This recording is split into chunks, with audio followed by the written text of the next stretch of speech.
So Biao, please feel free to share your screen. Share my screen. Yes. Yeah, I mean, try.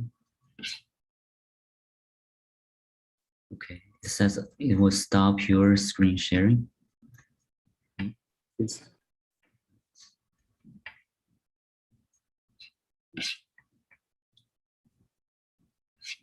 Okay.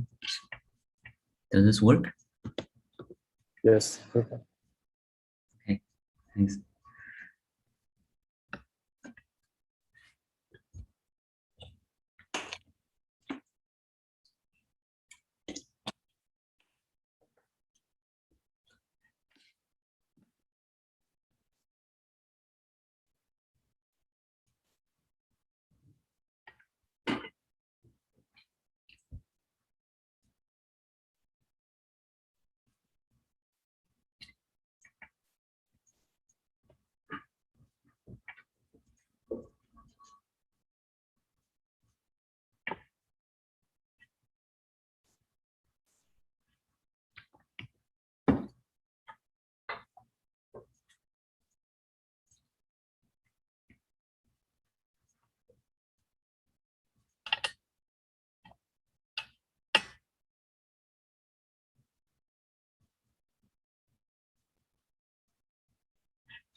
So maybe I will feel free to start. Okay. Welcome. Okay, I need to do this one on recording. Welcome everyone. Welcome to Harvard CMSA Fundamental Math and Physics Seminar Series. It's a great honor to have Professor Biao Lian from Princeton University. He has done a few series works on 1+1d SY or SYK-like model. We'll be talking about this today. The title will be Integrability and the Chaos of Chiral Edge States. So let's directly welcome Biao Lian. I would like to remind the audience, please feel free to interrupt and ask questions. So let's take over. Okay, thank you. Thank you, Drew. Yeah, thank you for inviting me. Yeah, on this Halloween day. Yeah, I also wish everyone has a great Halloween. Yeah, so today I will be talking about some of my work on the integrability and the chaos of chiral edge states. So the first of these works are done in 2019. I studied with Shuaji Songde and Zhenbing Yang a model which we call the chiral SYK model, which is about chiral generalization of the original Majorana version of the SYK model in 0 dimension. And most recently, we've been generalizing this model to a model which hosts Abelian anyons in the system, and we call this model the chiral SY model, because of the relation with the original Sachdevier paper, actually. And I will also be talking about some work we are in progress that will be we hope will be posted soon. Which is about the 4/3 fractional quantum Hall edge states, which is an example of more physical edge states, where we see some interesting integrability behaviors. Okay, so in the first part, I will be introducing the coherence, basically our conventional knowledge about the chiral edge states, including the coherence of it and its relation to the integrability of these chiral edge states. So then I'll be talking about the chiral Majorana fermions and to basically to investigate on what conditions are these chiral Majorana fermions integrable or chaotic. And in the third part, I will be generalizing the discussions to chiral edges with fractionalized excitations. So for now, we've been focusing on just on abelian anions, but an interesting future topic would be to generalize these to non-abelian cases. Okay, so yeah, just feel free to interrupt me to ask any questions. So yeah, basically, let me first briefly introduce the physical context of these chiral edge states. Yeah, so basically, as many of you might know, that in condensed matter, we have the so-called topological states of matter. And in particular, in 2+1d, we could have such topological states being a chiral topological phase that is gapped. And accordingly, on the edge, on the 1+1d edge of these 2D systems, you would have chiral edge states, which give you some chiral transport that can be measured experimentally. So the most famous example is the quantum Hall effects. And in particular, if we look at the integer quantum Hall effect, what happens is in the bulk, you have a insulator with a non-trivial Chern number, which protects the topological edge states, which are chiral, complex chiral fermions on the edge. So these fermions are basically the electrons which carry charge E. And if you calculate the Hall conductance of the system, these chiral edge states contributes the quantized, basically the quantized Hall coefficients. So this is basically the most well-known example of chiral fermions, of chiral edge states. So the other example is the chiral Majorana fermion, which is charge neutral objects. And such chiral Majorana fermions can rise as the edge states of chiral topological superconductors, or more known as P plus IP topological superconductor, and also on the edge of the Fabian fractional quantum Hall states, or some chiral spin liquids, for example, the Kitaev model, you would also have the chiral Majorana fermions emerging.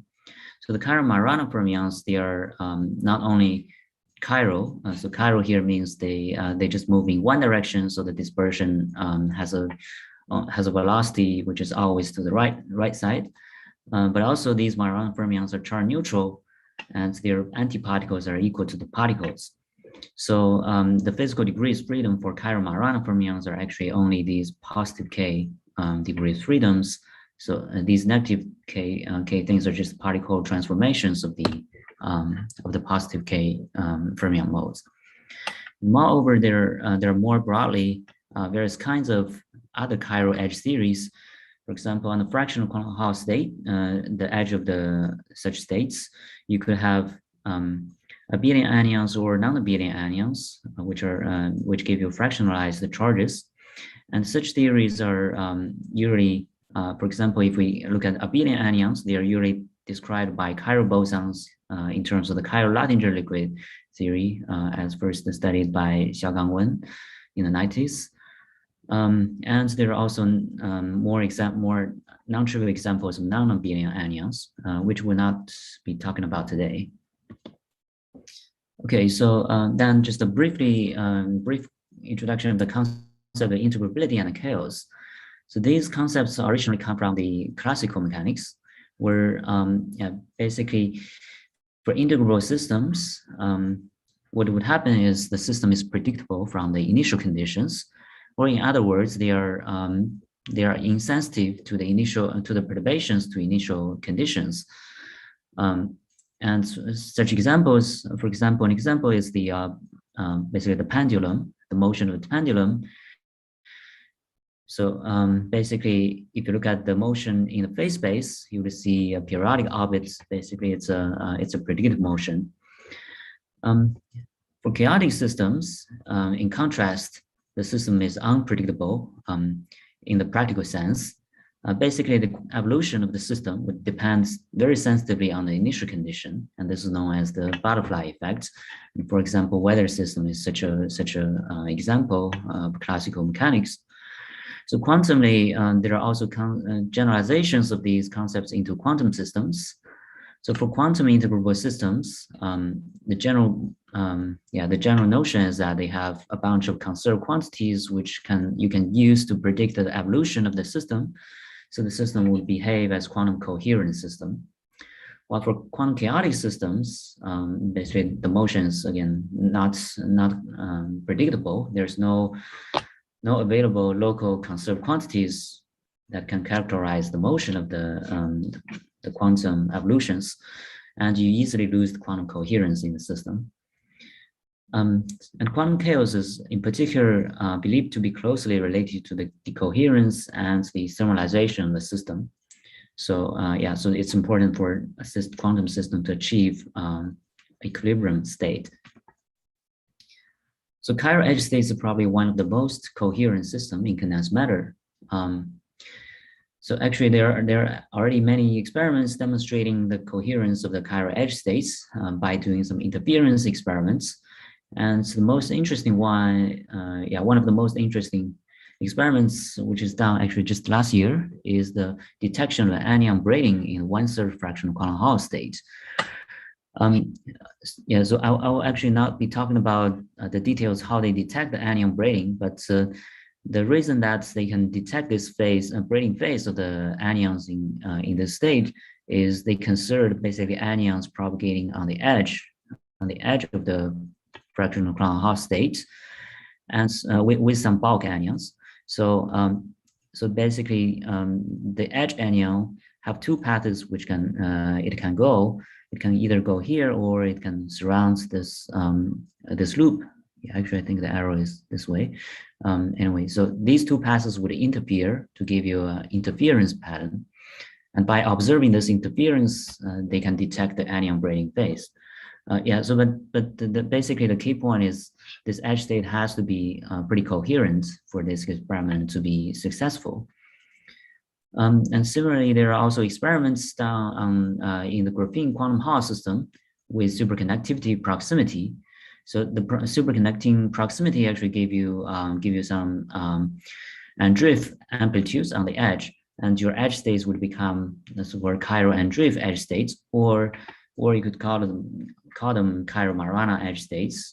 Mathematically, it's the same concept. And these chiral Majorana edge states, they give you some interference pattern when they're coherent.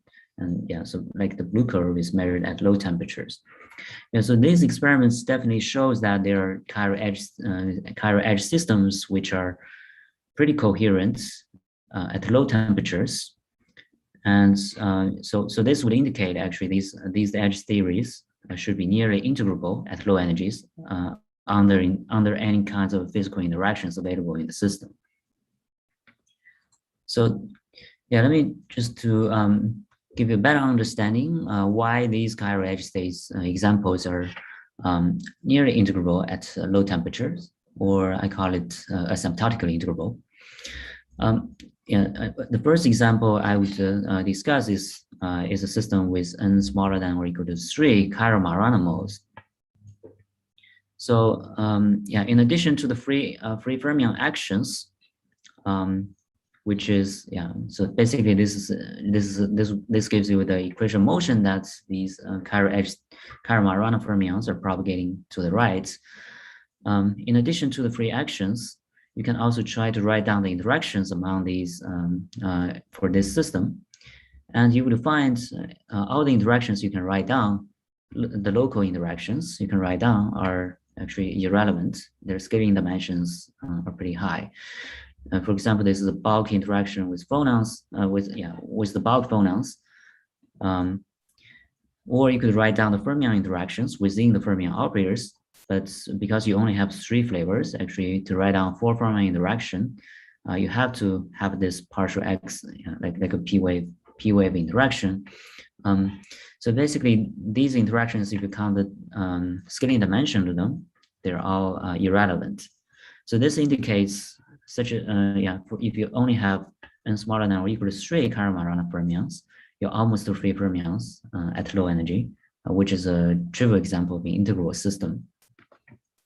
Similarly, if you look at the nuclear 1/3 Lyapunov fractional quantum Hall state, the edge theory usually is believed to be characterized by the Chiral-Luttinger liquid theory, which is a theory of free bosons with some specialized quantization condition, as first studied by Xiaogang Wen.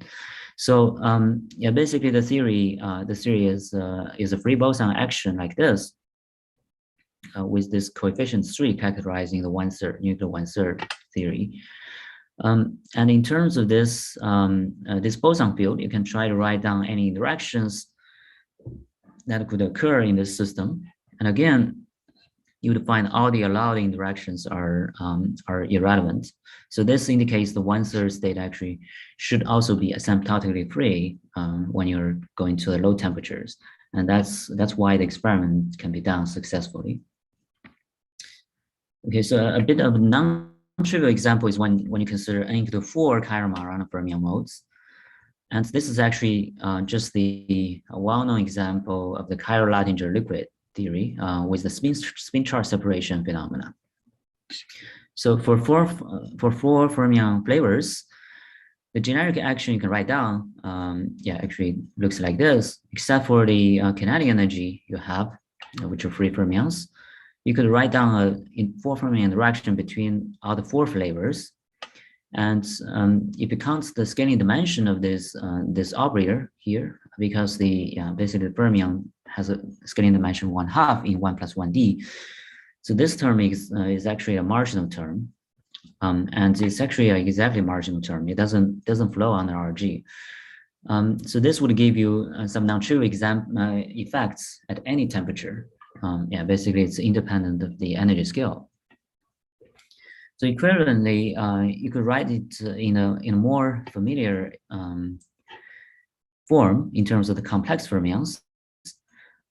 Basically, if I define a spin up complex fermion using psi 1 and psi 2, and a spin down complex fermion using psi 3 and psi 4, then the density of these complex fermions, actually is psi 1, psi 2, and psi 3, psi 4.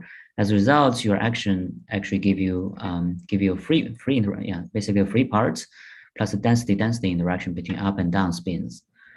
So this is just the chiral part of the original non-chiral Luttinger liquid theory, which is exactly solvable by Botanization, a Botanization method, and shows a spin charge separation. Just to give you some more details, and basically the Botanization procedure is you define this complex fermions as e to the I phi in terms of boson field phi. So basically you define the boson field as the phase of the complex fermion, and by this mapping, you can actually map the density of the electron or the fermions here into a linear function in phi, proportional partial x phi. And this mapping is actually an exact mapping known in the conformal field theory. And after this mapping, you can actually write this action as a free boson action. And this J term is just give you just a quadratic boson term. So this action can then be easily diagonalized to get a free boson action. Basically two chiral free bosons.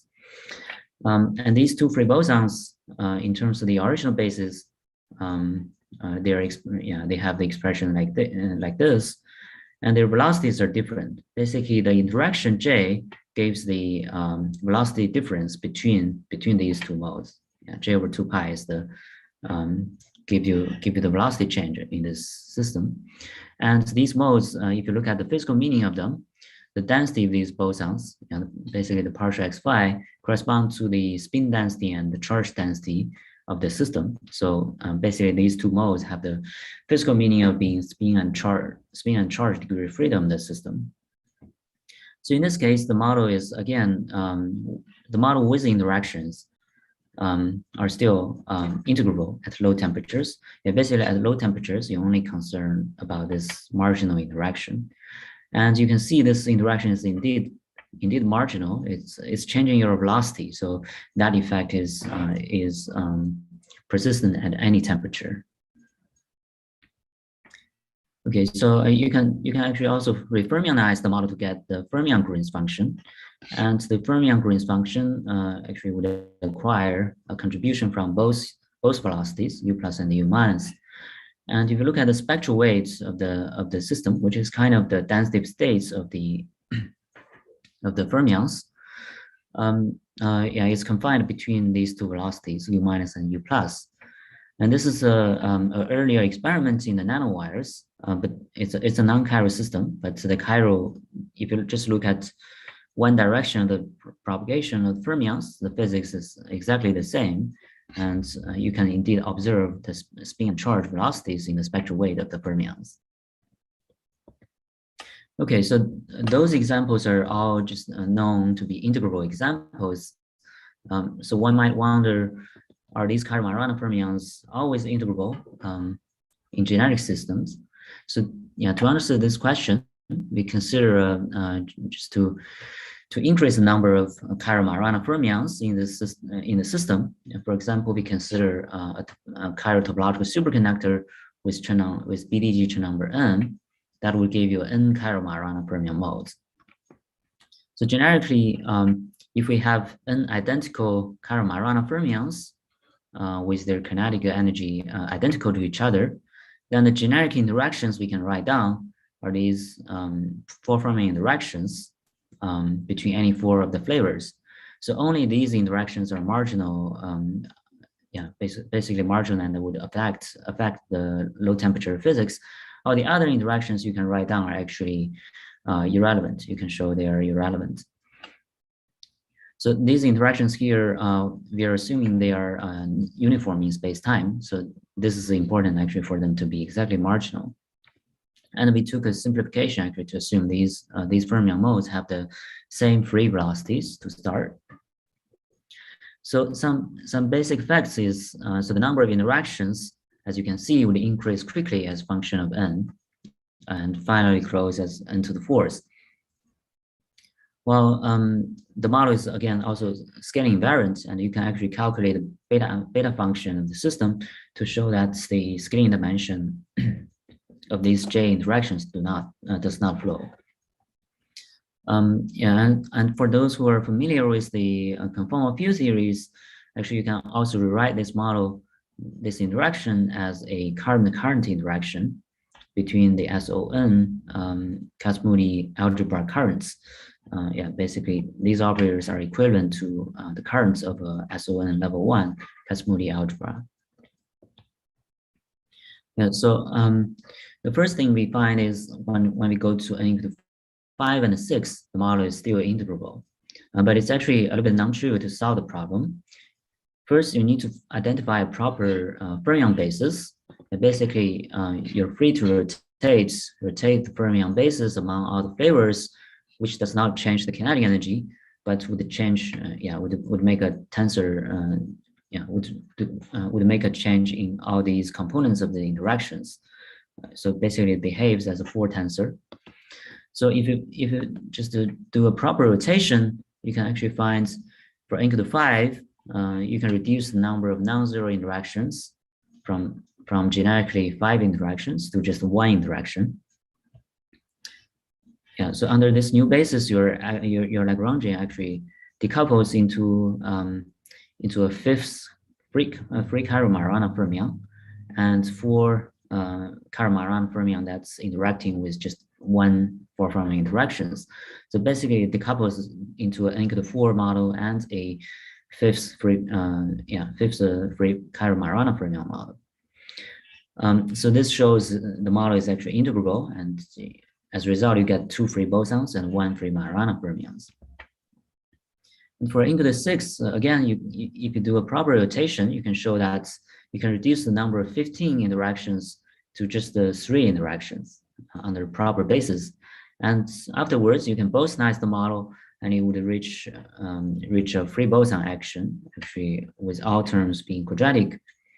And this accordingly give you generically give you three different boson velocities. Yeah, but the expressions would depend on the interactions. Yeah, I see Zhuwen has a question. Yes. What's the way you find out a new proper basis to reduce the number of interaction terms? For example, like these two examples, how do you find the basis? Yeah, also the interaction coupling term, is it random? So how do you take into account if the interaction term stress? Yeah, right.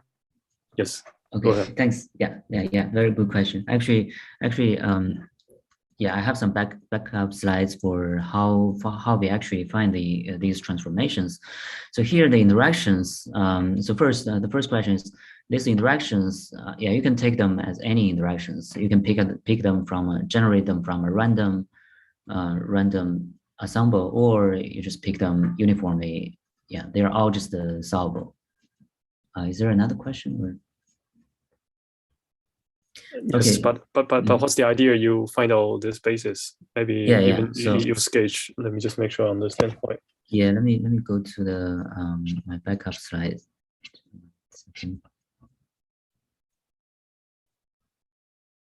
Yeah, so yeah, I guess I put them in backup slides because earlier I used the same slides for a different talk, which is restricted to 1 hour. So I hope here we have more time. So for Angular 5, the general idea is, of course, I mentioned basically you need to do a SON transformation for the fermion basis to simplify the problem.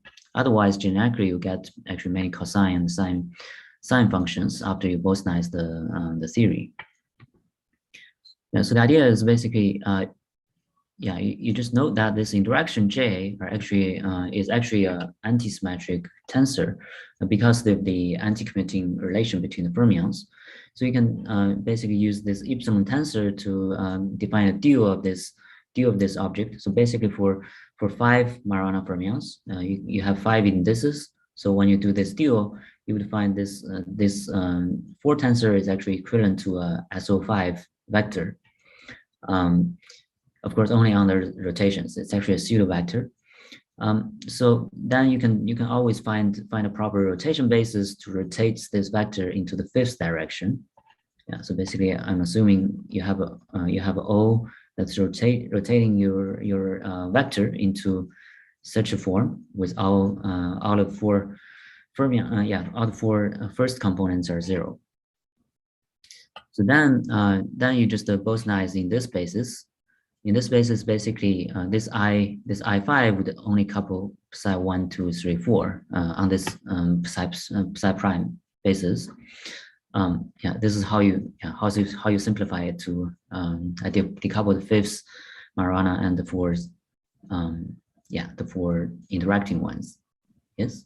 No problem. So there's a mapping between the two models, mapping between this 4 interaction terms to the 1 interaction term, and then also mapping between the interaction stress. And yes. No problem. So this I is the norm of the vector. Thank you. So you reduce solving the problem to another simpler problem. Yeah, exactly. So and this is generic for any interactions. And just to show you that for Angular 6, actually what you can do is you can define also you can do this duality transformation that give you an anti-symmetric tensor, which is a matrix. Then you can diagonalize this matrix. So basically this transformation O is assumed to block diagonalize this matrix into 3 constants. And these 3 constants would give you actually the velocity matrix of the free boson theory. Yes. I see another question. Yeah, I had a question. So so here the interactions are translation invariant. So the J doesn't depend on the site. Is that correct? Right. Right. It's spatially uniform. Right. But if I make it non-uniform, do you get then what happens for these values of n? Suppose n equal to whatever distance. Yeah. For non-uniform, very good question. So for non-uniform, I guess the first question is their scaling dimensions might change, but that's a different story. I guess if you assume J is random and based on correlations, that's a random story. But if you assume they are fixed disorders, they have a fixed disorder profile. Yeah, I guess what would happen is here you would do you would need to make this O transformation depending on spatial. Yeah, has a spatial dependence. So in that case, yeah, actually I don't remember exactly, but I think even if you do a spatial dependent transformation, as long as your free, as long as your free parts is at is all basically all if all the modes have the same velocity, a spatial dependent transformation should also work for solving the problem. But wouldn't you get some because the hopping term has a derivative? So if there is a basis, if the O depends on the site, then when you take derivative, there will be terms, at least in some continuum sense, there will be almost like a Berry-face term for this O. It's like almost like a gauge field. I don't know what's right, but it's there'll be those kind of terms which are O dagger grad O kind of terms. And right, yeah, I guess if it's really disorder, that's still non-trivial. But if it's just a, for example, plane wave dependence, for example, this I is changed to e to the I times e to the ikx, then that can be gauged away. But for generic case, I don't, I'm not sure. Yeah. Okay, no worries. That's a very good question. Yeah, thanks. Okay, go back. I think I'm here. Yeah, okay. Yeah, so so then things start to change when you reach n equal to 7, actually. So when n equal to 7, you would have 35 interactions, actually. And you could try to do any kind of a basis rotation, but as a result, you would find there's no basis where you can bosonize the model into a free boson theory. So after bosanization, you would always have such cosine, sine, nonlinear terms in the boson fields, which makes the system intrinsically nonlinear. Yeah, if you just follow the ideas earlier I showed for n equal to 6, you can also kind of understand, because that duality transformation no longer works.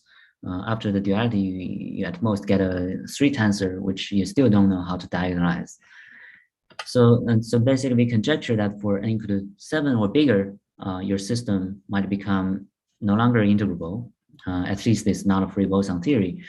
And we conjecture it could become quantum chaotic system. And later I'll show numerical evidence for this, actually. But before that, so small n is actually very hard to solve analytically. But if you go to the large n limits, you can actually solve the model to the leading order analytically. And actually, interestingly, this model in the large n limits is just the chiral generalization of the 0+1d SYK model, which is known as a solvable quantum chaotic model. Just for those who don't know, this SYK model in the 0 dimension, yeah, so this is the standard SYK model people studied in 0 dimension. Basically, it's a bunch of n 0-dimensional Majorana fermion fields with a Q fermion interaction, and Q is an even integer here. And these interactions are just random. They satisfy some statistical average. And as a result, so this model is solvable at low temperature by large n techniques. And people have found this model shows chaotic behavior where the basically the out of time ordered correlator, which I'll mention later, give you a positive Lyapunov exponent that is actually reaching the maximum chaos bound in quantum systems. So here, the model we studied is actually a special case of Q to 4. And you can see if we assume these interactions,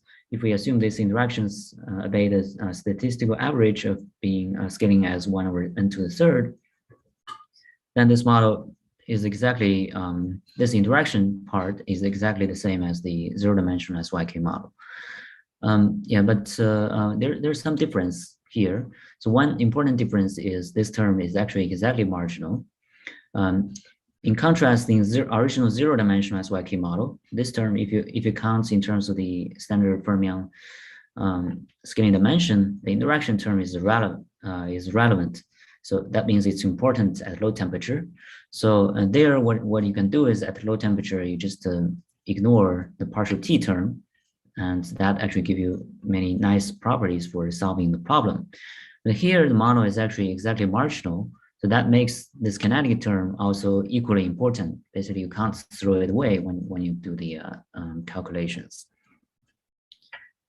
Okay, but still, the large N still give you some simplifications. Basically, for example, if you want to calculate the 2-point function of the fermions, they give you the so-called Malin diagrams, which is the same thing as the zero-dimensional SYK. And these Malin diagrams can be summarized into a self-energy, which give you a consistent Schrödinger-Dyson equation. And this Schrödinger-Dyson equation can be, so in zero dimension, it's easily solvable actually. But in this 1+1d, it's actually a harder problem to solve. It's actually a differential equation that you need to solve. But it turns out even with the kinetic term present, basically, I just mentioned this term cannot be ignored. Even with that term present, you can solve the differential equation exactly to get this exact answer for the Green's function. So this is the result actually. So here the Green's function is defined as the propagator of Majorana fermions averaged over all flavors.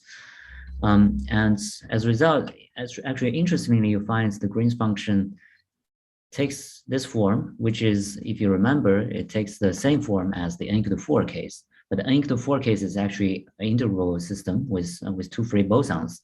But here actually, as we will show, it's a very different system. You don't have quasi-particles here, except that the 2-point function just looked exactly the same as the n^4 case. And this solution is exact at any energy scale because of the scaling invariance. And these two velocities, again, are determined by the interaction strengths. But here, the J is the average interaction strength here. Okay.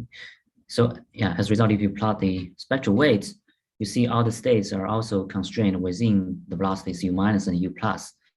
So this is actually an important difference from the zero-dimensional SYK model, because you have so basically in general for interaction strengths smaller than 2 pi, this U- is positive, and for any finite momentum, you actually have a finite gap from the zero energy. So so you can calculate the thermal quantities for this model actually by looking at the finite temperature solution of the model. And unsurprisingly, we find the thermal Hall conductance is still quantized in the correct units. So this shows that basically interaction does not affect the quantization of the thermal Hall conductance, which is expected because it's a topological property of the system. If you look at the thermal entropy density, it's linear in T, but the coefficient depends on interaction in this case. But the difference from the zero-dimensional SYK model is, in the zero-dimensional SYK model, an interesting feature is that it's actually similar to a spin glass phase where you have a zero temperature entropy density. An extensive density here, there. But here, for this Chiral model, the zero temperature entropy density is actually 0.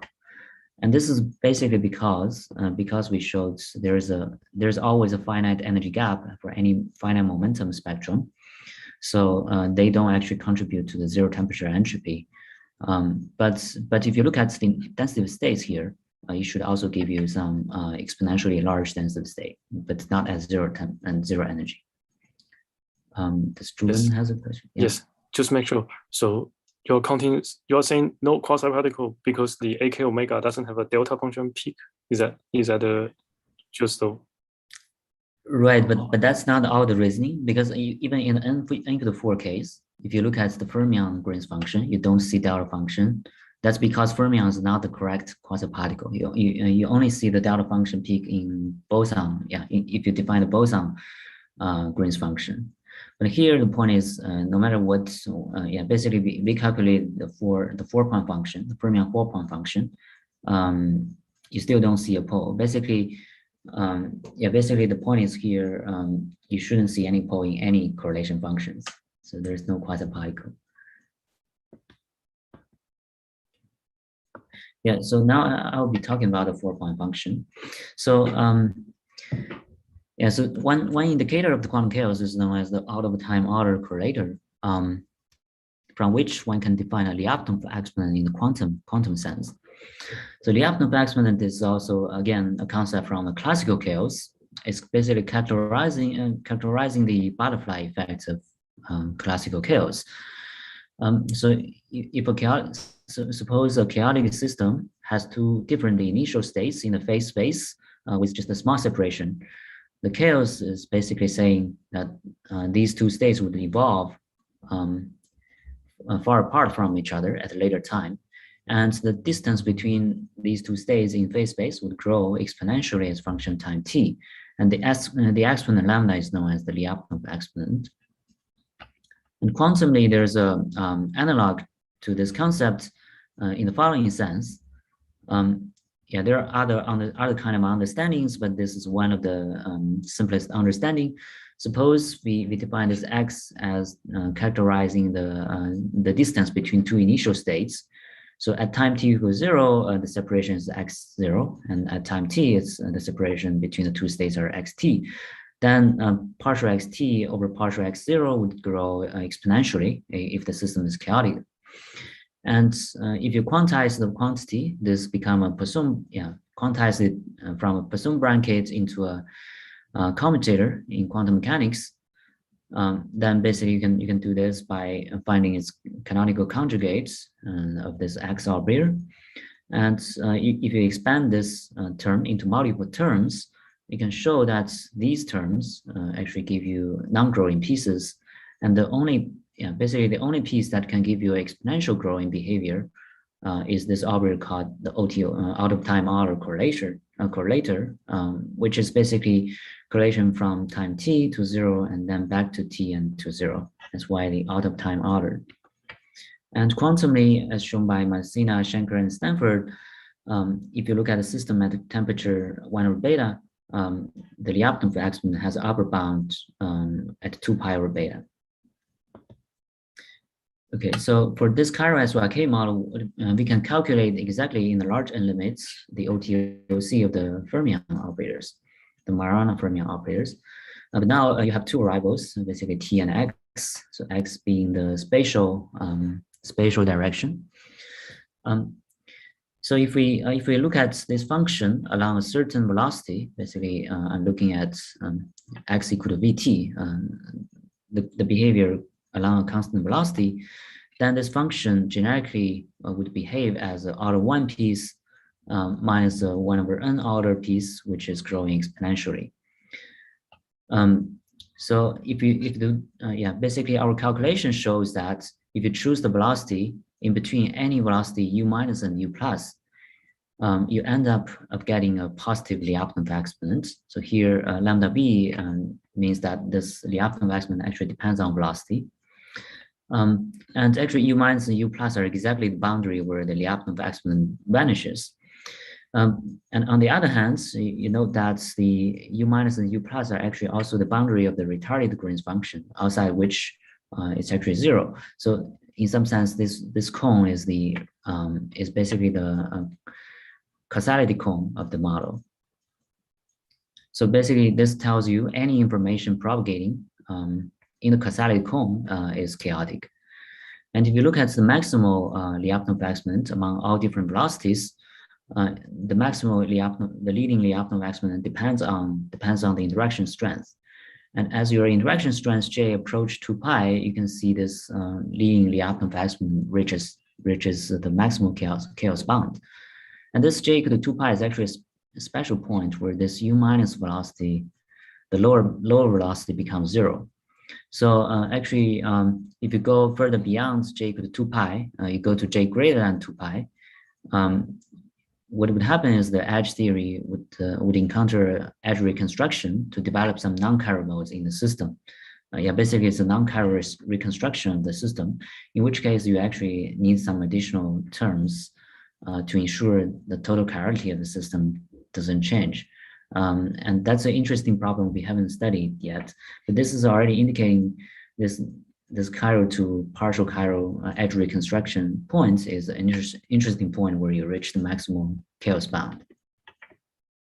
Yeah, just in comparison, if you look at the OTOC of the N-4 case, which is an interval free boson model, what you would see is only exponential decay in behaviors. So there's no exponential, no Lyapunov exponent, no positive Lyapunov exponents in that case. So the other feature to identify quantum chaos is you can look at the level spacing statistics of the many-body energy levels of the system.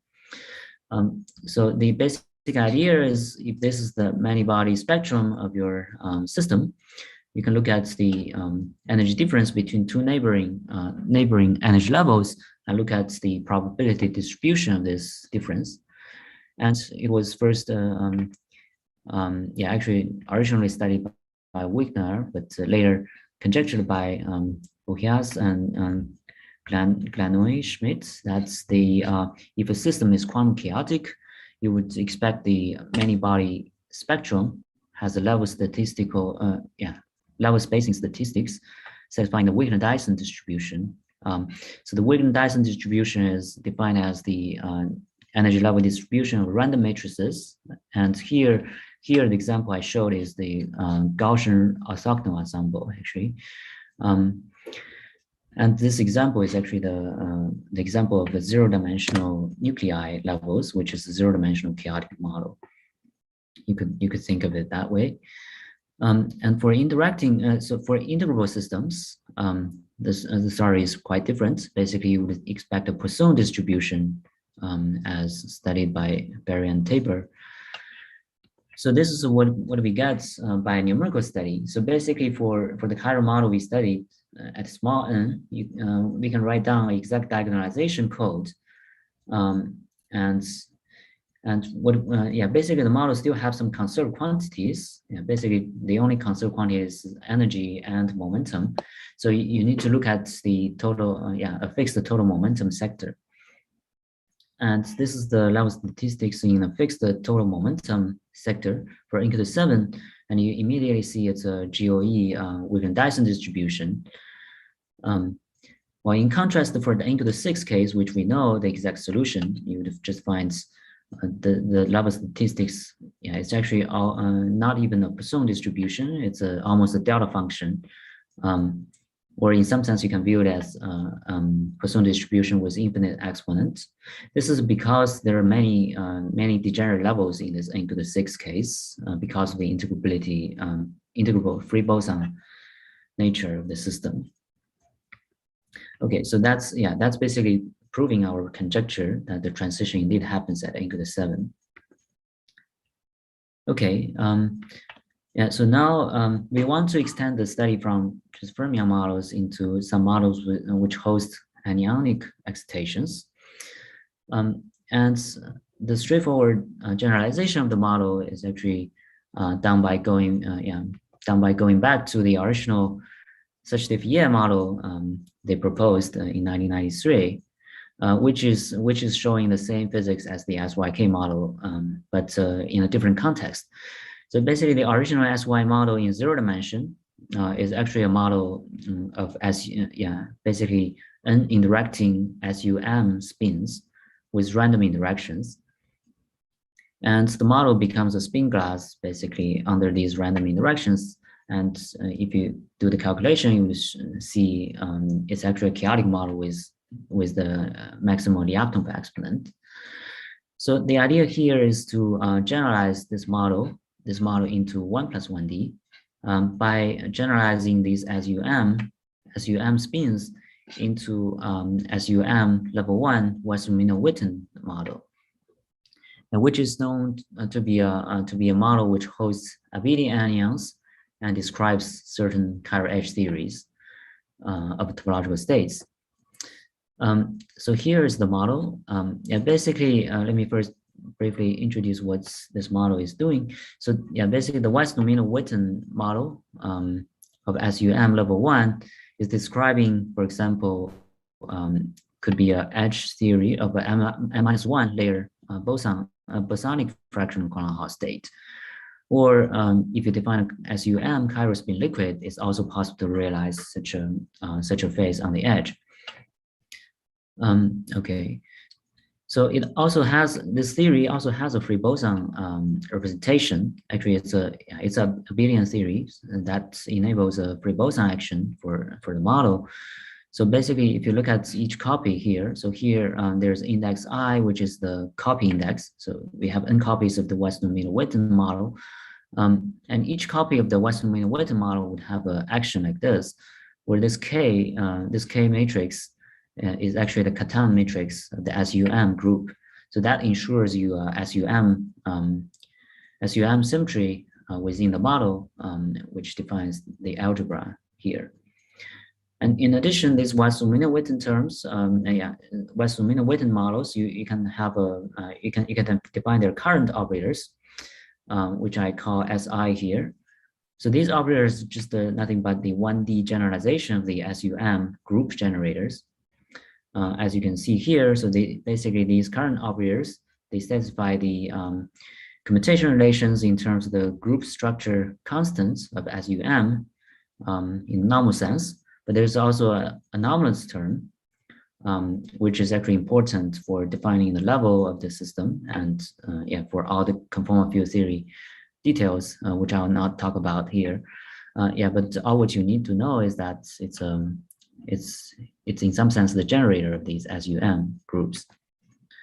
Okay, so basically the interaction we proposed is that you could have a current interaction among different copies, and this important thing is that this current operator also has a scaling dimension 1, as you can see from the commutation relations, and it doesn't flow under renormalization group because of the chirality. So this operator is also exactly a marginal operator. So this interaction again is important at all energy scales. And here are the basically the Abelian anions that you can have in the Western-Witten model, which are basically giving you the charge excitations in the model. While these boson modes are basically charge neutral. Yes. Question? Yes, I do have one. I don't know whether Andre has a question, but the question is just that what's the physical meaning characterization of the Abelian anion? Are you consider, for example, like a junction between 3 line segments that intersect, so you can move those H modes in some way, or is that just a terminology you use for something? Is there a physical realization what you mean by this Abelian anions? Yeah, very good question. Yeah. So I guess usually when we talk about anions, Abelian anions, we are probably talking about the bulk anions. They live in the bulk, but they can also propagate on the edge, like in the one third fractional quantum Hall experiment. They actually use the propagating anions on the edge. So here by anion is what we mean is, if on the edge, if you create 2 anions and exchange their positions, you would get a statistical phase, which is 2 pi delta here. Does that answer your question? So do you need a junction, or you just need a 1+1 dimensional edge? Do you need a junction or no? You only need a 1+1d edge. So I see. Yeah. You don't even need to have a 3-line contact at one point to verify. So basically, I would say it's a braiding. Yeah, you could look at the braiding phase in the TX plane. So generically, we are looking at the 2-dimensional real space. That's a two-dimensional plane. But now what you can do is, in the space-time, it's a 2-dimensional manifold. You can create a fermion, create an anion here and create an anion there. And if you braid them in the space-time, they will give you this the statistical phase. It's in the CFT sense. Yeah. Okay, but those are just some primary fields in the CFT, right? Yeah, it's basically the primary fields there, the vertex operators. Yeah, I'll give an example. Andrew has a question. Yes, Biao, sorry, I got a little bit confused. So earlier in the talk, you told us about the chiral large N limit of SUK model. SYK model. So now we are talking again about SY. I just wonder so what was the difference? The fact that earlier you took n to be large, or is the difference that before it was an n-body interaction and now it's just a pairwise two-body interaction? Yeah, that's actually an important difference. So basically, you see that index here, the interaction here now just have two indices. So yeah, basically the original SY model is still different from the SYK model people study now. So in the SY model, what happens is you have just two indices, but you have two large parameters, n and m.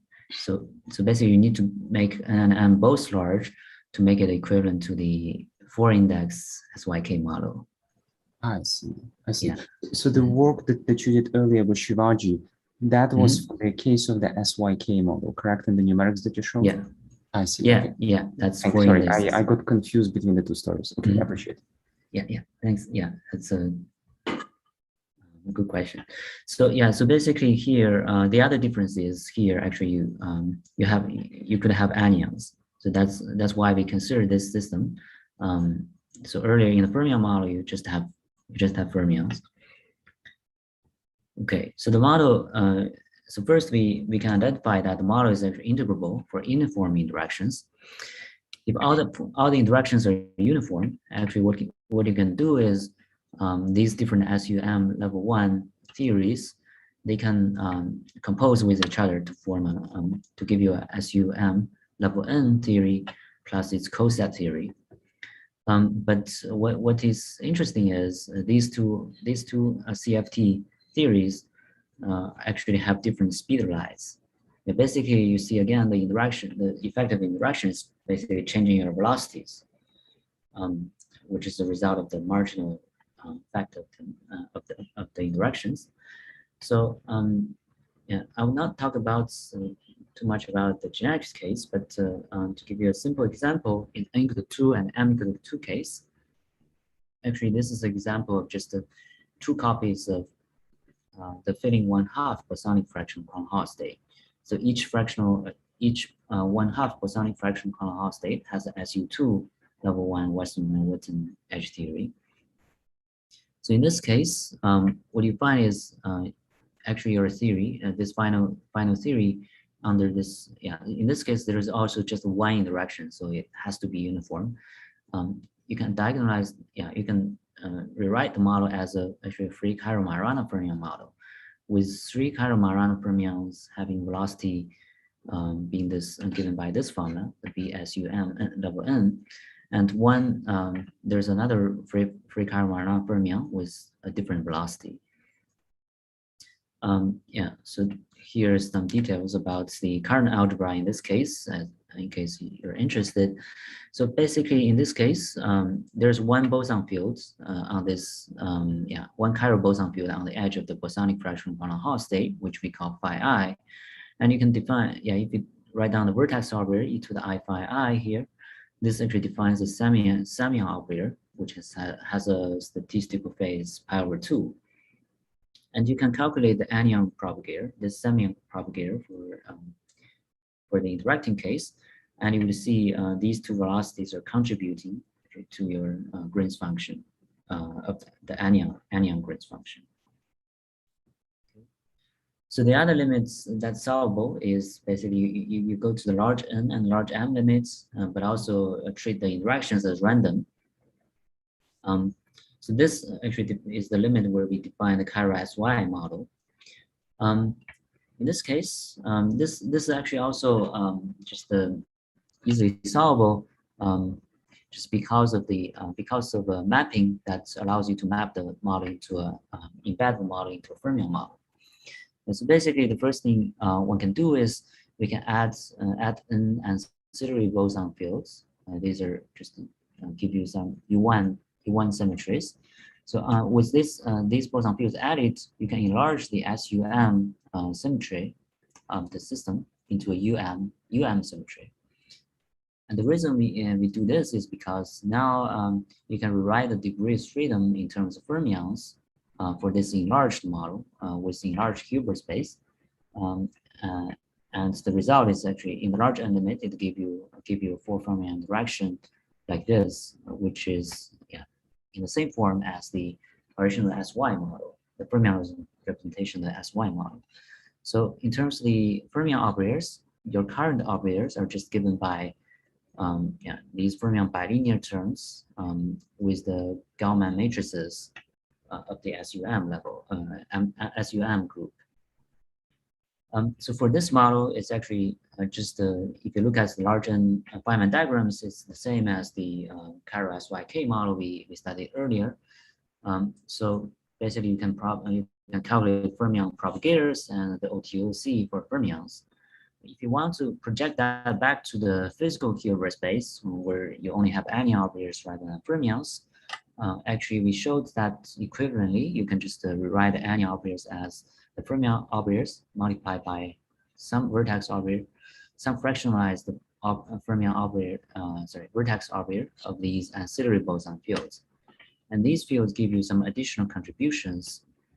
For example, if you look at the 2-point functions, in the large n limits, the fermion part gives you a contribution which we are familiar, just to obtain in the same way as Chiral SYK model. But these ancillary modes actually give you additional contribution, which is t minus x to the power 1 or m. And this is actually an important factor. Basically, it gives you the correct statistical angle between these anion operators. Of course, in the large m limits, this factor would seem to disappear. But the generic effect is this factor would always persist for any m. It's just that for small m, we cannot solve the fermion part exactly. What would happen is this is just this factor multiplied by the Green's function of fermions. And similarly, you can calculate the OTOC for anions in this model. And basically, again, we find the same thing. If you normalize your interactions properly, you also reach the maximal Lyapunov exponent at the maximal interaction strength 2 pi. Okay, so now I'll just talk about a more physical system, which we are still working on, but hopefully will appear soon. And so basically, all the earlier models, the solvable regime always require some large n limits, which makes it difficult to test experimentally. So so for that purpose, basically we are motivated to study a simpler system. As I mentioned earlier, the Newton 1/3 state is actually a simplest example, but it does not have any important interactions at low energies. So basically, to find a non-trivial example, we just add to the system an integer quantum Hall range. So this would describe a 4/3 filling fractional quantum Hall state. And as a result, this is actually a very interesting example that only has one non-trivial interaction contributing to the low energy physics. So basically, so first you would have a chiral Luttinger liquid free boson action on the left-hand side. So here, basically, you have two chiral bosons. One chiral boson is from the 1/3 Lyapunov state, while the other boson is from the integer quantum Hall. Basically, it's the Botanization of the complex fermion in the integer quantum Hall there. So generically, your kinetic energy looks like this, with a K matrix in 3 and 1, which characterizes actually the quantization of these 5 bosons. And the velocity matrix can be arbitrary. Basically, it's from the local, for example, Coulomb interactions, local interactions between these different charge densities. In addition, you can actually write down hopping between, basically, electron hopping operator between the Lyapunov states and the integer quantum Hall state.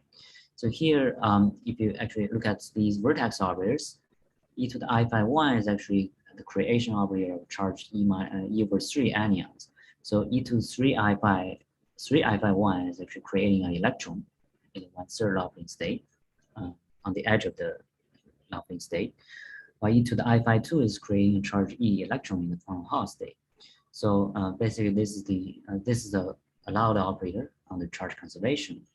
But the interesting thing is, if you look at the scaling dimension of this term, it's also a marginal interaction. And again, its scaling dimension doesn't flow because of the chirality.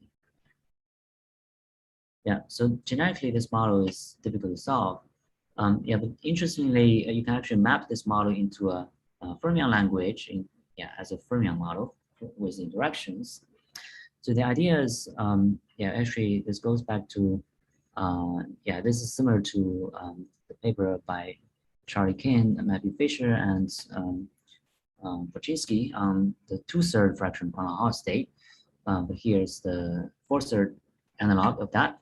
So if you look at the, if you recombine these boson fields into two boson fields phi n and phi rho, it's actually not quite legal here because it's a fractional,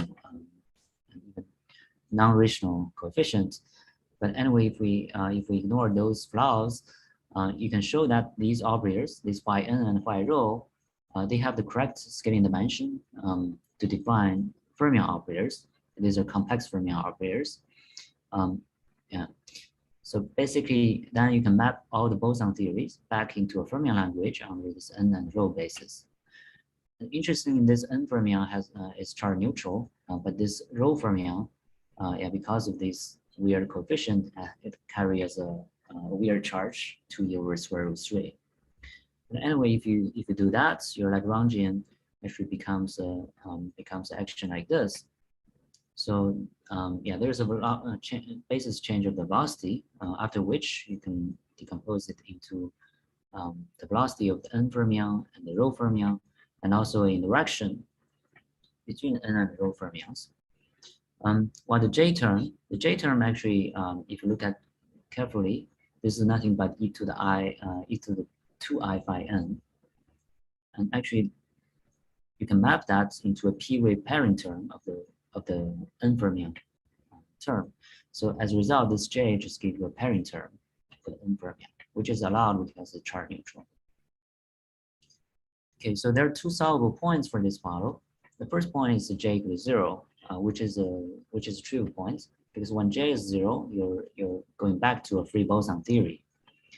And as a result, you would get two eigenmodes of the bosons with different velocities. So here it's a bit more generic because these velocities can be non-equal. So as a result, you can calculate the fermion correlators under the n and rho basis, which would look like something here. It acquires contribution from both velocities, but with a different power, and this power adds up to 1.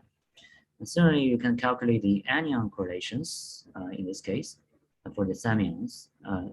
Here it's not semions. Here is the charge e/3 anions. And this, again, it acquires contribution from both velocities. And with these coefficients, I'm not giving the expressions here, but they always add up to 1/3, and it guarantees your statistical phase to be 2π/3. So the other solvable point is when the velocity matrix is special such that this v n rho is 0. When this v n rho is 0, of course, it's easy to see that this is just a free fermion model. Question? Maybe I should ask this earlier. I forgot to ask whether there are some global symmetries in the model. Not really. So usually the chiral edge states that does not require any global symmetry, but just in case, are there some hidden global symmetries in the model? So here, the only symmetry is the charge U1 symmetry. So basically, a physical system conserves the electron charge. So that's why you only have this interaction. If you have for example, if you attach a superconductor onto the model, then a pairing terms, charge is only considered by mod 2. Then you would have more interactions. That's actually a very interesting question we're trying to study in the future. That just makes the problem harder. Okay, so all the interaction term U8 preserve the U1 charge conservation. And do you know what you expect if you break this U1? Do you know what to expect? Maybe you will comment later. If you break, yeah, so like just yeah. like a superconductor you mentioned, break to zero Yeah, fermion so, parity. yeah, I do have some expectations, but we need to test it numerically. So as I'll show later, so this model actually looks like not quite chaotic. At least we can't prove it, but it looks like not chaotic. But I would expect if you add superconductivity to it, it will become chaotic. If that's the case, actually, that provides some experimental detectable features. So I think I see another question. Yeah, Andrew, just ask another Yeah, this is just to clarify the notation. When you say it V and rho going to 0 later on, what is the level of this Lagrangian initial? Is that the velocity matrix? Is that the little v? Yeah, so v and rho is a function of these v11, v12, v21, which we didn't show. So basically, you transform the basis from phi1, phi2 to this new basis. So your velocity matrix would also have a transformation. And this is the off-diagonal matrix elements new basis. I see. So even though the initial, in terms of the initial interaction, it's just a density-density interaction of the fermions, but somehow the end result looks like interaction rather than kinetic term. Oh, that's right. Sorry, I just explained it myself. Yeah, because that's the boson action. Yeah. Yeah. So sorry, I forgot bosonization. Yeah. Yeah. Thanks. Yeah. So in this case, so when v and rho is 0, you get a free fermion model, and actually, as a result, you get 3 different velocities. So the rho fermion conserves charge, so it's still just one complex fermion with a definite velocity. The n fermion has a p-wave pairing term, which give you 2 different Majorana fermions with different velocities. And yeah, basically, these are the Majorana velocities. So basically, as a result, you can also calculate exactly the correlations of the n and rho fermions in this case. They're just the free fermion propagators. And interestingly, it's actually a little bit involved, but you can also calculate the anion correlations of the charge E/3 anions. And in this case, they give you an interesting combination of the powers from different velocities, which also add up to 1/3. So again, the statistical phase of the system when you exchange t and x is preserved. Okay, so generically, we could ask what would happen when j and v and rho are both non-zero. So this is actually a difficult question analytically, and we don't know yet whether we can solve it analytically. But again, we can do an ED study for the system in a conserved total momentum sector. And so here, the thing is a little bit tricky. So this model actually generically has more conserved quantities. So first, basically for the rho fermion, the charge is conserved. So basically, the number of rho fermions is a conserved quantity. Also, the parity of n fermion is conserved, and the momentum is conserved. So basically, you need to really look at the level statistics within each each conserved sector. So here, basically, this diagram is so this black curve here is the total density states for fixed total momentum. While the red part is we selected out the one of the sector. This I believe is n rho equals 0. The n rho equals 0 sector. You can also look at some other sectors. And the level statistics within these fixed n rho sectors and also fixed parity. Actual parity is also fixed. You can see that in the generic case, the distribution is Poisson distribution. It's still different from the 2 solvable points, which are free bosons and free fermions. In these 2 cases, because of lots of the degeneracies in the energy levels, you actually get almost a delta function level statistics. But in this case, there's still some randomness. So basically, in this sector, you see a Poisson distribution, but it indicates it's not a free theory. It's probably something like a beta ansatz solvable solution. Yeah, and so we don't know yet whether it's analogous to that. But I mean, for example, if you take a beta ansatz solvable model, I think it also shows the Poisson distribution. Yeah, so at least this result tells us there are still hidden conserved quantities we didn't find, or even the model is actually integrable. And so, yeah, so an interesting question would be for the generic case, how this this kind of integrable behavior affect the interference of the edge states, because it's not a simple free fermion or free boson picture. Yeah, this is just to show you some more data. Basically, if you look at the spectral weight of the N and rho fermions, that's what we can do in numerical code. You can see in the free boson case, the fermion spectral weights have two peaks here, as we showed earlier. That's indicating two velocities. And for the free fermion case, you get three different velocities. While in generic case, yeah, it's a transition between two velocities and three velocities. You see this red part is dissolving into a broader peak. Yeah, so that's, I think, my last slide. Yeah, so I'll conclude here. Wait a second, question. Can you go back to 2 slides? Just make sure I understand this the main message about this level spacing statistics. What should I expect to see for the bosons and fermions? I think I'm not sure I get the message. Because, for example, the boson, there is some spectral gap between different energy level if you draw in the red one, but exactly. But these, what exactly is the way to digest those data? Yeah. Maybe you'll say, but please repeat again. Sorry. Yeah. So for these levels, so the vertical axis is the number of levels in this range. So actually, what you see this isolated peak is lots of degenerate levels. So what happens in this case? You can actually show that you have several quantized velocities and several quantized momentum, right? Your momentum is also quantized in numerical calculations. As a result, you would get lots of degenerate levels. And if you look at the level spacing between these degenerate levels, it's 0. So that's why at 0, you actually have a huge peak. That's usually the case when you have a free picture. Similarly for the free fermion case. Yes.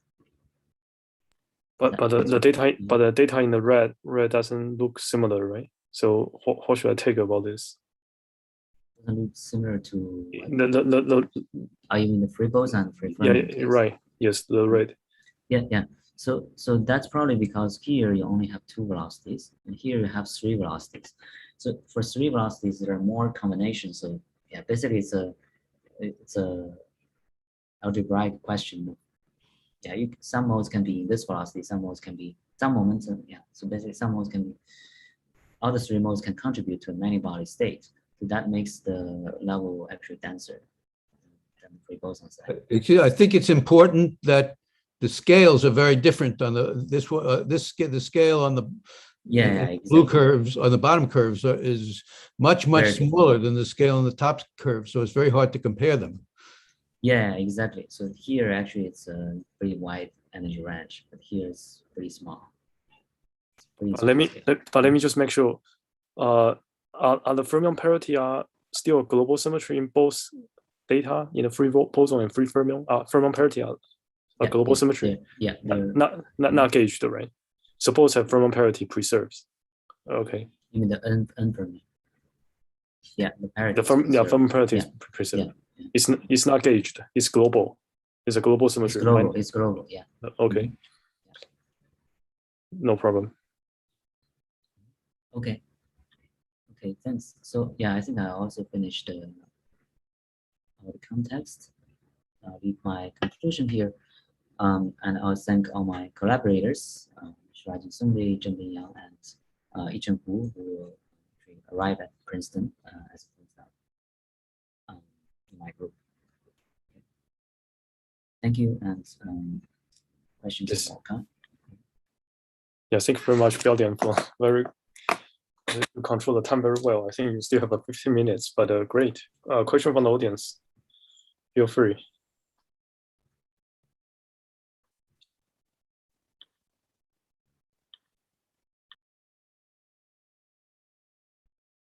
Any naive question or comments are still welcome. Don't worry. Sorry, can I ask a question? what would be the observable you're looking for in the experiment for this chaotic behavior, or is there a clean cut observable you can think of? Yeah, good question. So actually, so one thing one could look at is basically if the edge states are chaotic, we would expect a quick thermalization during propagation. So one possibility is we look at I draw a figure here, but I didn't explain it. So we can divide make a device where the two edge states combine into one edge state. For example, we could look at make this part vacuum. This part negative 1 integer quantum Hall, and this part is the 4/3 quantum Hall. Then you would have two edge states combined at certain points. And if there is a way to inject the current, inject the particles at different temperatures at these 2 points, and we can examine whether they equilibrate. So basically, later we can separate these two edges again to see if they equilibrate. That's one thing I've been thinking could be a detection. And for example, in this 4/3 state, if there is difference between when you add superconductivity or not, then you should see a difference in thermalization in these two cases. So the other thing one could look at is to look at some interference. For example, the battery powered kind of interference designs. Basically, probably for 4/3 state. So currently I don't know yet because the 4/3 state might be integrable, but it's a non-trivial integrable case. You have a Poisson distribution. So an interesting question is if you change the state into a 4/3 state, how would your interference pattern change? Can you still see some anion braiding in that case?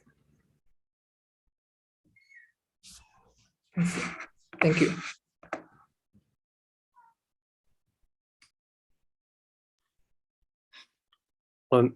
So the original, maybe maybe more modern way of thinking SYK is related to gravity theory. So is there some? I don't remember your comment about the gravity side of story or implication. Do you have some words about that? Yeah, very good question. In the new paper, in the SYI paper, we had some comments. But it's again just very vague comments. It's usually so there's some difficulty in finding a gravitational dual, bulk dual in the system, because this is a chiral system. If you look at the causality cone of the system, it's behaving like all the informations are propagating all in the same direction. So if you think about that as a possible boundary of the space-time, then the space-time has to rotate faster than the speed of light on the boundary. But it's not infinitely faster, so you can't make a rigid rotation of ADS space or something. So basically, it's some finite speed larger than the speed of light. So if there is such a space-time, maybe it could be due to such a theory. Basically, here, as a result, it would have a tilted light cone. But we haven't got any good ideas about how to find such kind of space-time yet. Is it on the symmetry group of this space-time? For example, maybe I don't know, maybe like a spin 1,1 or I don't know, or 1,1 or some other larger space, given by the way you describe this space-time. Do you know the symmetry group? Or maybe say isometry group of the space-time, whatever. Just I'm not sure. So here the symmetry. If you ask about the symmetry of the Archer model, is pretty low. It's in the chiral SYK model case. So there might be an emergent SON symmetry. I don't know how does that translate to a space-time language. But also, basically there's no conformal symmetry in this case actually. So that's actually something interesting. So if you look at the model, there's no conformal symmetry. Because you have different speed of light that breaks the Lorentz boost of the conformal group. There's only a scaling invariance. But on the other hand, it behaves as if it has some emergent 0+1d conformal symmetry. So basically, if you look at the 2-point functions here, in the large N limit, the zero temperature solution is like this, and the exact solution at finite temperature, you can view it as a conformal transformation along this T minus U plus, X over U plus direction, and another conformal symmetry transformation. This is zero dimensional, 0+1d conformal symmetry transformation along this direction. So it looks like they have some emergent double conformal symmetry in this system. And I don't know what does that imply about the space-time symmetry. Yeah, so it's not a two-dimensional conformal group in some sense. But there's still a bound about the speed of some mode or information propagation. There's a bound, right? Yeah, Maybe there's a sharp bound. Okay, two kind of bounds. Okay, thank you. Yeah. Okay, Professor Bert Halperin, please have a question. So usually when I think about, say, the edge of a fourth third state, which I would think of naively, at least as an integer edge and separated from a 1/3 edge, these edges are usually not exactly the same place physically, so they have different momenta associated with it. And the momentum difference means that you can't, I think you can't normally scatter an electron from one edge, let's say from the outer edge to the inner edge, unless you have disorder of some kind or something to break the symmetry. Or, of course, if you imposed a periodic potential, which was exactly the right period, it could mix things. And it would look like this interaction that you have, this marginal interaction, could only take place if either you had some kind of a periodic modulation that was correctly adjusted, or if there was some reason that you could force these two edges to lock together. So I wonder if you have some comment on that.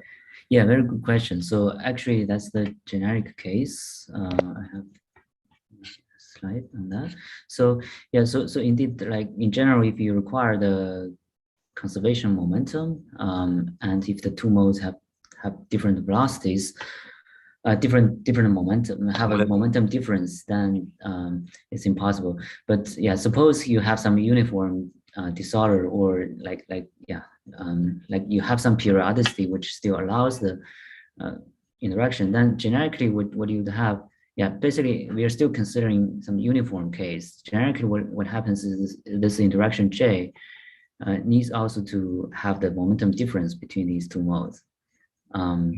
So if you're just in the still uniform but have a momentum difference, actually you can gauge this momentum difference away by a transformation of phi1 and phi2.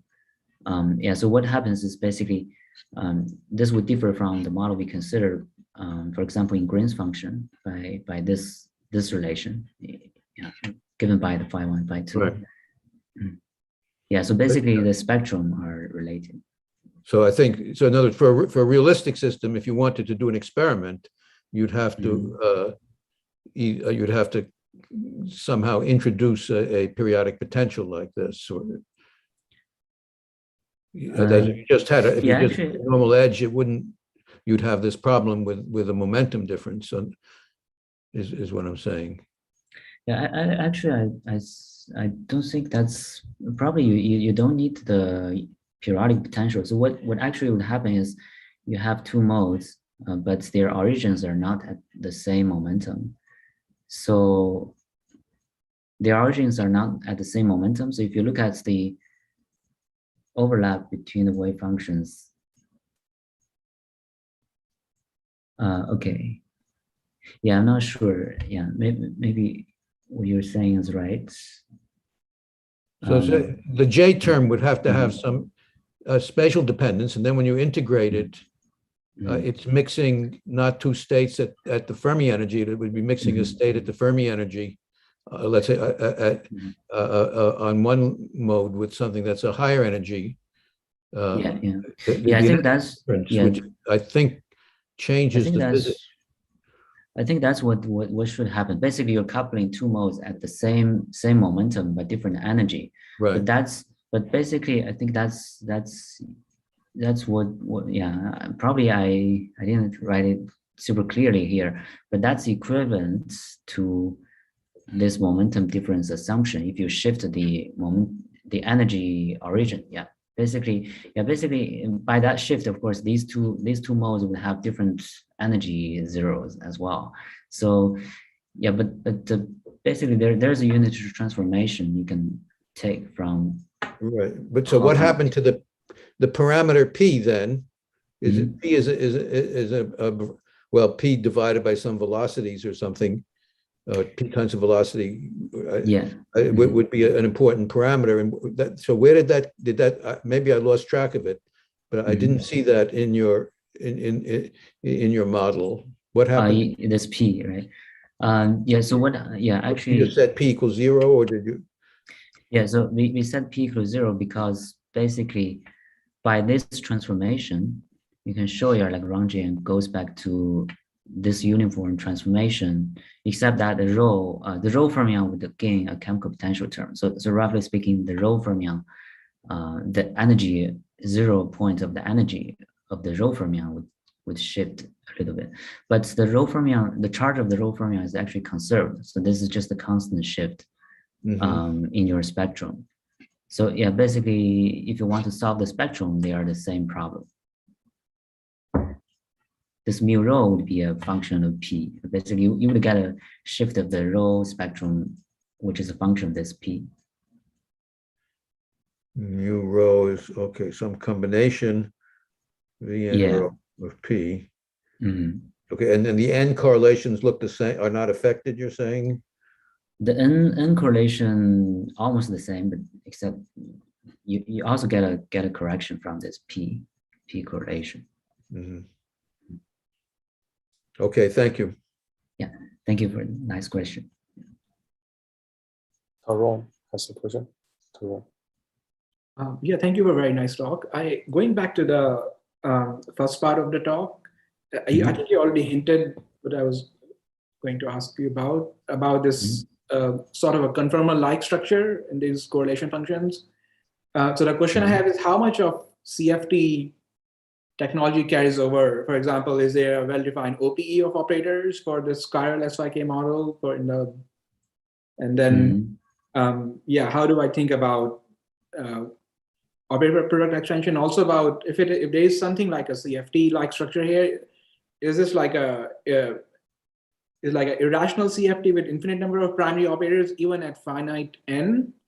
Let's say in the I mean, generally we think of, I don't know, this is just a vague comment, but it's rational CFTs tend to be not chaotic. Irrational ones can be. Is it more like an irrational CFT of some kind? Yeah, in some sense, I would say I could only draw a very vague connection. But can you make some more precise argument that a number of primary operators or whatever the analog is in this system are infinite at finite n? Yeah, sure. So actually, for any either infinite n or finite n, I would call such theories. Yeah, I sometimes call it semi-CFT because you don't really have conformal symmetry. Right. So basically, this is a deformation of the CFT. You add some conformal spin non-zero operators into the system, but preserves the scaling symmetry. So when you mention the yeah, I guess you want to make some connection with the chaos. Also, people studying CFTs, which are, I suppose, usually the non-fractional ones. Sorry, the non-rational ones, irrational ones. Yeah, right. So yeah, basically, my understanding is those discussions on chaos of CFTs are all for non-chiral theories, or at least you should at least have a part propagating the other way. So here I would say our theory, yeah, let me find that figure. So our theory looks like look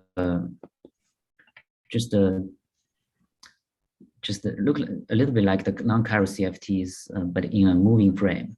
So if you look at the light cone here, yeah, so basically it's some non-chiral theory CFT, maybe, I mean, non-chiral theories moving faster than speed of light.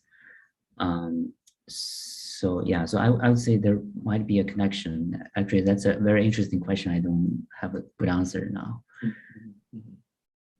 And what about if I look at the end-time entropy of the ground state? Does it have any? I don't know. Is there some notion of central charge and all those? I mean, how does it look like? Do you know? Is it like against C log L, or is it something else? Yeah, so I would think probably the central charge you're asking doesn't change. So basically, we studied this. We calculate this thermal Hall. Yeah, we calculate the thermal Hall conductance. That's right. Unchanging, but you also lose conformal symmetry. So basically, if you have a CFT, then this quantity is quantized, but also this entropy density is quantized in the same units. But now they have some corrections from the velocities. Yeah. So if you look at the end-time entropy, probably the thermal entropy somehow has to interpolate to entanglement. There is some kind of a scaling argument. Yeah. Yeah. So if you look at the end-time entropy, probably it will look more like the bottom one, like the thermal entropy. Right. It probably looks like more like a combination of two CFTs with different speed lines. Right. The speedo type doesn't enter in the entanglement, but anyway, okay. Yeah, but I guess there's physical units, and yeah. I mean, yeah. I don't know. Okay, I don't know. Yeah. Thank you.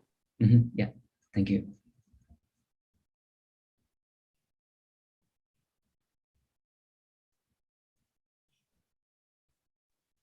Any other question, comments?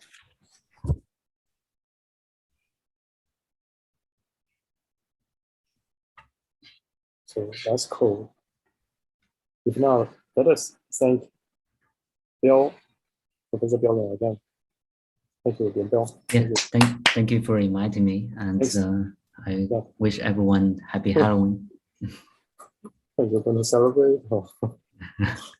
Well, to prepare candies. All right, so yeah, people can still stay if they want to ask more. Thank you very much. Okay, thank you. I'll stay just a few more minutes. 我可能在继续或者是 Skype 中文。OK，好。对。